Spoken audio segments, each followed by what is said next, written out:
Hey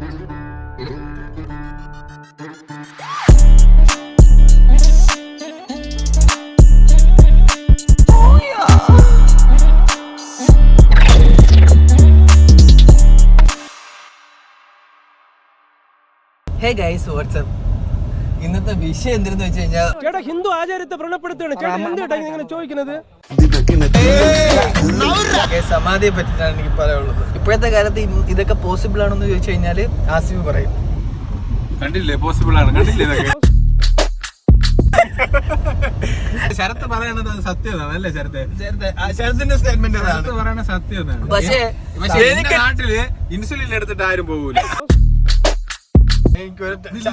നമുക്ക് കാറിലിരുന്നിട്ട് ശമ്പും കൂടെ വന്നിട്ട് ഇരുന്ന് നമ്മള് കഞ്ഞി മോഹൻലാലോട്ട് തുടങ്ങിയതാണ് ഈ കഞ്ഞിയും കുടിച്ചിട്ട് അവൻ പാവപ്പെട്ട രാത്രി കിടന്നവനടുത്ത് സ്ലാബിനടിയിൽ പറഞ്ഞെത്രതാ നാട്ടുകാരന്റെ അണ്ണാക്കി കൊണ്ട് മൈക്ക് വേണ്ടിട്ട് പറയുന്നത്. ഇതിനെ പറ്റി എന്താ അവൻ പറഞ്ഞ അഭിപ്രായം എന്തറിയോ? അദ്ദേഹം തന്നെയാണല്ലോ എന്റെ കൂടെ വന്നു, മരുന്ന് കഴിച്ചു, എന്റെ കൂടെ വന്നു, അതിനകത്തിരുന്നു, ആത്മാവ് പോകുന്നത് അയാൾ കണ്ടു എന്നാണ് പറയുന്നത്. സത്യത്തിൽ മനുഷ്യന്മാര് മരണ വാർത്ത കേട്ടാ ദുഃഖിക്കുകയാണ്. ഇത് ചിരിപ്പിക്കും 2 ദിവസം. ഞാൻ പറയണത് ഇതിനെ സപ്പോർട്ട് ചെയ്തുകൊണ്ട് അവിടെ വന്നിട്ടുള്ള പ്രവർത്തകർ കുറ്റപ്പെടുത്താനുള്ള കാര്യം ബോധമുള്ള ആർക്കും മനസ്സിലാവും. അത്യാവശ്യം അരിയാഹാരം കഴിക്കുന്ന പ്രത്യേകിച്ച് കേരളത്തിലെ ജനങ്ങൾക്ക് എന്തായാലും അറിയാം ഇതെന്താ പറയുക, ഇത് നടക്കണ സംഭവങ്ങളൊന്നും അല്ല. നാളെ ഒരു പെൺകുട്ടിയെ അവളെ മണ്ണെണ്ണ വീഴ്ത്തി കത്തിച്ച് എന്നിട്ട് സതി കാരണം ഞാൻ അവളെ കൊന്നെന്ന് പറഞ്ഞാൽ ഈ പറയുന്ന എല്ലാവരും സമ്മതിച്ചു കൊടുക്കും? ഒരിക്കലും സമ്മതിക്കില്ല. നിയമവ്യവസ്ഥയുമായിട്ട് നടക്കുന്ന ഒരു നാട്ടില് ഇത് ഒരിക്കലും സമ്മതിച്ചു കൊടുക്കാൻ പറ്റുന്നതല്ല. അതിപ്പോൾ ഏത് ജാതി ആവട്ടെ മതമാവട്ടെ, മനുഷ്യന് ജീവൻ അല്ലെങ്കിൽ ഇങ്ങനെ ഒരു സാധനം അല്ലെങ്കിൽ ഇങ്ങനെ കുറെ IPCയും CRPCയും ആർട്ടിക്കിളും ഭരണഘടനയൊക്കെ ഉണ്ടാക്കി വെച്ചിട്ടുള്ളത് അതിനു വേണ്ടിയിട്ടാണ്. അത്രേ ഉള്ളൂ. ഇത്രയും വാചകങ്ങൾ വരുന്നുണ്ടെങ്കിൽ അതിന്റെ ഒരു ഒറ്റ റീസൺ ഉള്ളൂ, അവൻ USP ആസ്പിറന്റ് ആണ്.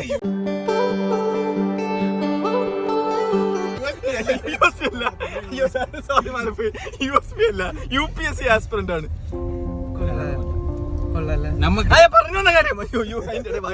നമ്മളിപ്പോ സമാധി കാണാൻ പോവാണ്. ശരത്തെ പൂവൊക്കെ വാങ്ങിച്ചു വെച്ചിട്ടുണ്ട്. വലിയ വിലയൊന്നുമില്ലായിരുന്നു. UPSC പഠിക്കാൻ പോകുമ്പോ ഞാൻ വിചാരിക്കും പാലാരിവട്ട പാലത്തിന്റെ അടി പോകുമായിരിക്കും. അല്ല അങ്ങനെയല്ല, പക്ഷെ പഠിക്കാൻ പോകണുണ്ട്. കള്ള കഴിവരക്ക് കുറച്ചെങ്കിലും അറിയാം. അപ്പൊ ഞാൻ പറഞ്ഞത് ഇത്രയും ആർട്ടിക്കിളും കാര്യങ്ങളൊക്കെ ഉണ്ടാക്കി വെച്ച ഈ നിയമഘടന ആയിട്ടുള്ള കാര്യങ്ങളൊക്കെ നമ്മുടെ കേരളത്തിലുള്ളപ്പോ തന്നെ ഇമാതിരി പരിപാടി നടക്കുന്ന നിയമഘടന അല്ല എന്താവട്ടെ, അതൊരു ജീവനല്ലേ? ഒരു പാവപ്പെട്ട മനുഷ്യന്റെ ജീവനല്ലേ?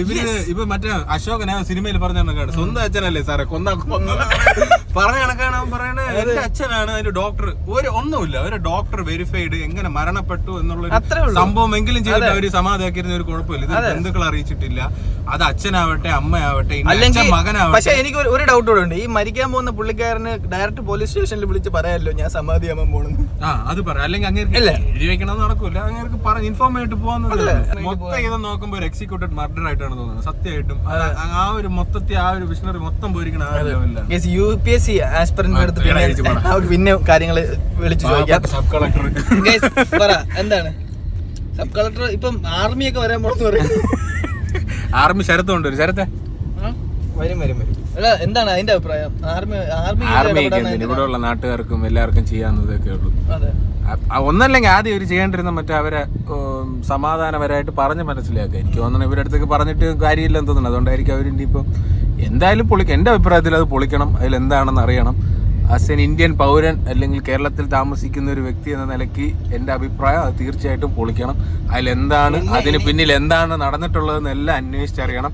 കാര്യം ഇന്ന് അങ്ങനെ നമ്മൾ ചെയ്തിട്ടുണ്ടെങ്കിൽ നാളെ വരാൻ പോകുന്ന പല ഇൻസിഡൻസിനും അതൊരു മുതൽക്കൂട്ടാകും. അല്ലെങ്കിൽ കുറെ സമാധികൾ കേരളത്തിനെ ചുറ്റിപ്പറ്റി തിരുവനന്തപുരത്തും ആറാലിമൂടും പൊങ്ങും. പക്ഷെ പുള്ളി കാണിച്ചൊരു കാര്യമുണ്ട്. ഈ സമാധിയുടെ പരിപാടി കഴിഞ്ഞിട്ട് നമ്മൾ ആദരാഞ്ജലികൾ പോസ്റ്റർ ഒട്ടിക്കുമ്പോൾ സമാധി ചൊട്ടിച്ചിരിക്കണ്ടാ. എനിക്ക് തോന്നുന്നത് കല്ലറ വിളിക്കുമ്പോ അതിന്റെ അടിയില് കല്ലറ വിളിക്കുമ്പോഴേ അതിന്റെ അടിയിൽ അയാളെ കഞ്ഞിയും വെച്ചോണ്ടിരിക്കുന്നതായിരിക്കും. എനിക്ക് അങ്ങനെയാണ് തോന്നുന്നത്. കഞ്ഞി വെച്ചതല്ല, കഞ്ഞി കുടിച്ചിട്ട് പോയി. ശരത്തെ 2 കാര്യങ്ങൾ ഉണ്ടാവും അല്ലേ. ഒന്ന്, ഇതൊന്നും ഒരു എക്സിക്യൂട്ടീവ്. 2 മണ്ടത്തരായിരിക്കാം. ചിലപ്പോ ഉമ്മാര് പറയണതൊക്കെ സത്യമായിരിക്കും, മണ്ടന്മാരായിരിക്കും. അവിടെ അവർക്ക് ഒരു കോവിൽ ഉണ്ടായിരുന്നായിരിക്കാം, അതിലൊരു പ്രതിഷ്ഠ വേണമെന്നുണ്ടായിരുന്നായിരിക്കും. അപ്പൊ അതിക്ക് ഇയാളാണെങ്കിൽ എന്തായാലും ചാവും, ഒരു 4-5 മാസത്തിനുള്ളിൽ ചാവും എന്ന് കണ്ടപ്പോഴത്തേക്ക് ഇയാളെ തല്ലിക്കൊന്ന് ഇതൊരു അവസരമാക്കിയിട്ട് അയാളെ ഇവിടെ പ്രതിഷ്ഠ ആക്കിയെന്ന് എനിക്ക് തോന്നുന്നു. ശരത്ത് ഇത് 1935 അല്ല, 2024 അല്ലെങ്കിൽ 25 2025 നടന്ന ഒരു സംഭവമാണ് ഇത്. 2024 ആയാലും 1935 ആയാലും 2 കാലും 2 കൈയും ഇപ്പൊ ഈ ഒരു ഇൻസിഡന്റ് പ്രത്യേകിച്ച് നമ്മുടെ നാട്ടിന് അല്ലെങ്കിൽ ഇപ്പൊ കേരളം എന്നൊക്കെ എല്ലാവരും പറയുന്നത് തിരുവനന്തപുരത്തിന് തന്നെ ഭയങ്കര ഒരു എന്താ പറയാ ഒരു ബാഡ് ഇമേജ് ഇത് സൃഷ്ടിക്കും ഉറപ്പായിട്ടും. അയ്യങ്കളിയുടെ മണ്ണാണ് ഇത്. അങ്ങേര് എന്തിനു വേണ്ടി നടന്ന് ഇവിടെ ഓരോരുത്തന്മാർ എന്തിനു വേണ്ടി സമാധിയാവണ്, എന്തിനൊക്കെ ഇത് സമ്മതിച്ചു കൊടുക്കാൻ പറ്റുമതുമില്ല.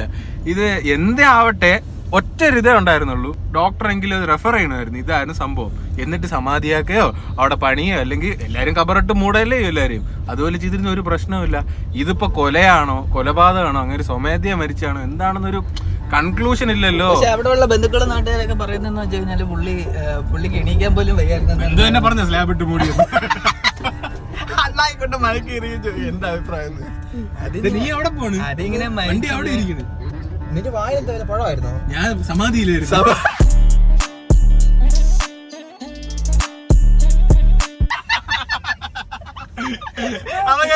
ഇതിനെ പറ്റിയുള്ള അഭിപ്രായം ഞാൻ ഇതിന്റെ 2ാമത്തെ വീഡിയോ ഉണ്ട്, അത് ശംഭു.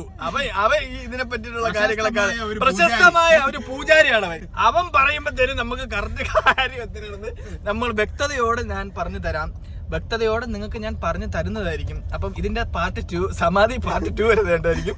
അതാവുമ്പോൾ വന്നിട്ട് നമുക്ക് ഏതെങ്കിലും അടുപ്പിൽ ചെന്നിരുന്നിട്ട് നമുക്ക് ഇതിനെപ്പറ്റി സംസാരിക്കാം. അപ്പൊ ഞാൻ പറഞ്ഞു വന്നത് സമാധി പാർട്ട് 2 വരുന്നുണ്ടായിരിക്കും. അപ്പൊ നിങ്ങൾ കാണുക, ശംഭു കൂടെ വന്നിട്ട് നമുക്ക് ബാക്കി വീഡിയോ എടുക്കാം.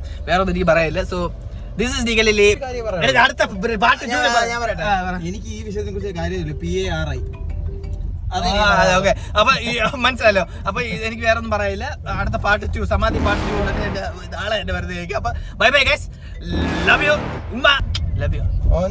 You're never gonna make it, you're not good enough. There's a million other people with the same stuff. You really think you're different? Man, you must be kidding. Think you're gonna hit it, but you just don't get it. It's impossible, it's not probable, you're irresponsible.